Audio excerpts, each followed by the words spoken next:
Rivera, Associate Director of UIC SPH Career Services. In today's video, we're going to cover a few resume basics to help you get started. Before doing so, you need to answer a few key questions before updating or revising your resume. Number one, what is the goal of your resume? Is this resume for a graduate assistantship, a research assistantship, a fellowship, an internship, a full-time job, a scholarship? It's important to know the purpose of your resume and your target audience so that you can tailor your resume accordingly. Number two, how are you qualified? Look through the criteria, through the job posting, and look at the requirements. What are some of the key skills and experience and background that you have that align or make you a good fit for this opportunity? Number three, think about your key accomplishments and key contributions. I encourage you to think back on your previous roles, whether paid or unpaid, and think about when you went above and beyond. Think about how you have added value in each and one of your roles. Think about the skills that you've developed. It's important to know these things ahead of time so that you can use strong bullet points that showcase key contributions as opposed to just job functions. Let's get started. You want to begin with a branding statement. Create a concise profile or summary, quickly capturing how you are qualified for the position. This is not an objective. This is your opportunity to hook your reader. Show the reader how you are qualified for the position. You can use titles like summary, profile, career summary, etc. Use a short snapshot tailored to your audience. This should only be about 2 to 3 sentences long. It needs to be concise. Here is a sample profile. Master of Public Health candidate in Community Health Sciences with a focus in nutrition. Strong background conducting focus groups and performing community outreach within underserved communities. Developed a 10-week fitness and nutrition program implemented at 3 community centers. This snapshot is a great strategy to pinpoint specifics based on what the employer is seeking. Next, be sure to include a skills and/or core competency section.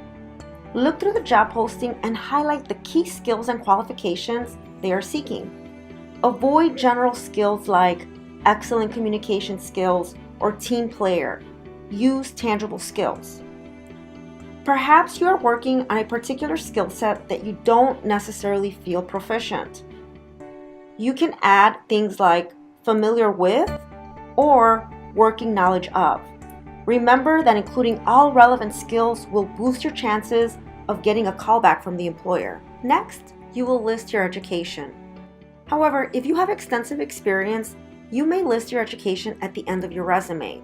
But if you are in a current program, this is something you may want to list at the very top. Here's an example. University of Illinois at Chicago, School of Public Health.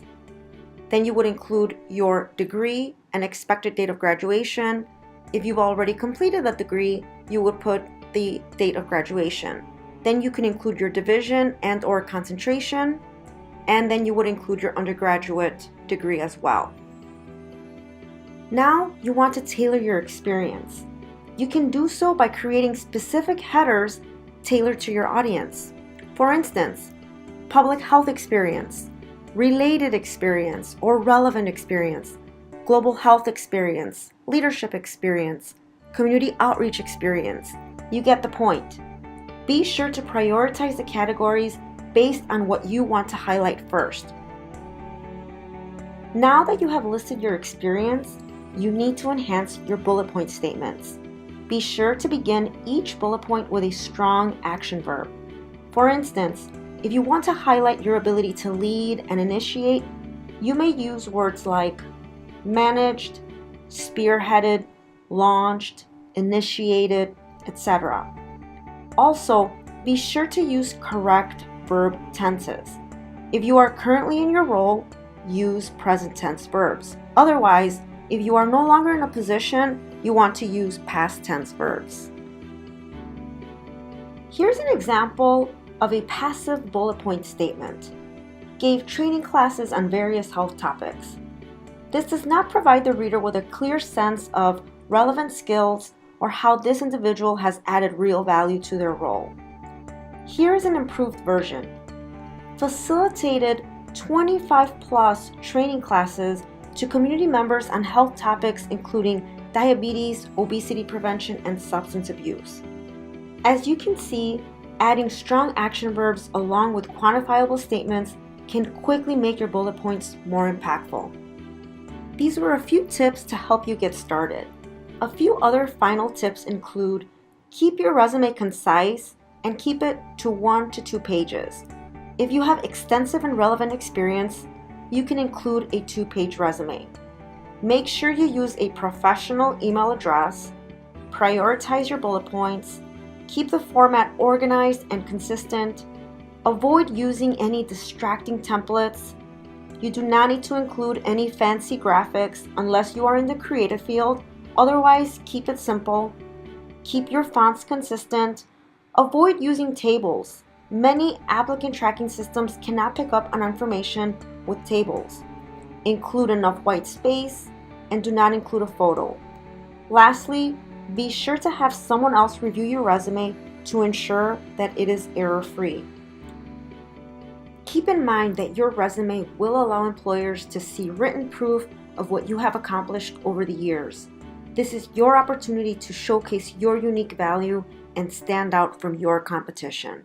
If you need assistance with your resume, contact SPH Career Services to schedule an appointment.